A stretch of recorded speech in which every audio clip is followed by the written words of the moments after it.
J'aimerais continuer et vous parler de la deuxième question qu'il nous sera certainement posée au ciel pour tous ceux et celles qui ont accepté Jésus. Et cette question, ce n'est pas où est-ce que nous avons passé nos vacances, dans quel pays nous sommes allés, qui nous avons fréquenté, c'est pas tout ça, ou qu'est-ce que nous avons possédé, combien il y avait sur notre compte en banque, etc. Mais la question qui peut-être nous sera posée, c'est est-ce que tu as appris à aimer? Est-ce que tu as appris à aimer?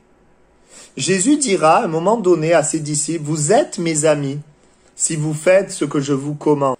Et il dira à un autre moment, ce que je vous commande, c'est de vous aimer les uns les autres. La Bible nous révèle clairement que d'aimer, est lié à l'amitié avec Dieu. C'est profondément ce qu'il y a dans le cœur de Dieu, parce que Dieu est amour et la Bible nous révèle que l'amour est le cadre dans lequel nous fonctionnons. La Bible dira que le plus grand commandement, c'est d'aimer Dieu et d'aimer son prochain. La Bible dira que Jésus a donné sa vie à cause de l'amour de Dieu. L'amour est ce qu'il y a de plus puissant. Mais nous savons que aimer peut être simple quand il s'agit d'aimer nos amis, mais aimer est beaucoup plus compliqué dans certaines situations lorsque ce n'est pas réciproque, lorsqu'il y a des difficultés. Paul dira dans une de ses lettres qu'il souhaite grandir dans la connaissance, et il prie comme ça aussi pour ceux qui vont le lire, dans la connaissance de son amour. Vous savez, si notre but, c'est simplement des performances, de réussir, nous aurons à un moment donné toujours des échecs, des déceptions. Mais si notre but est d'aimer, nous n'échouerons jamais, parce que l'amour n'échoue pas. L'amour est inconditionnel, l'amour de Dieu.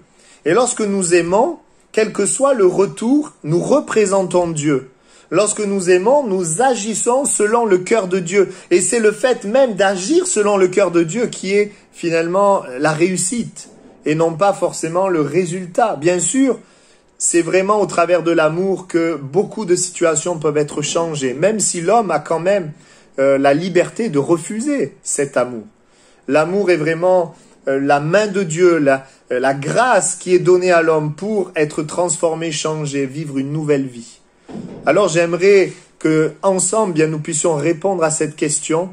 Est-ce que tu as appris à aimer? Oui, Seigneur, j'ai appris à aimer. Aujourd'hui et dans ta vie, j'aimerais te dire que ce qui est important, c'est ton Dieu. C'est que tu aimes ton Dieu.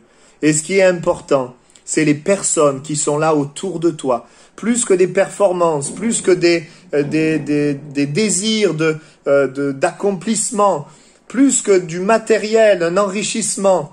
La vraie richesse, ce sont les gens qui sont autour de toi. Et il y a une véritable joie lorsque nous aimons Dieu. Son amour est déversé dans nos cœurs et nous permet d'aimer notre prochain. Que Dieu vous bénisse.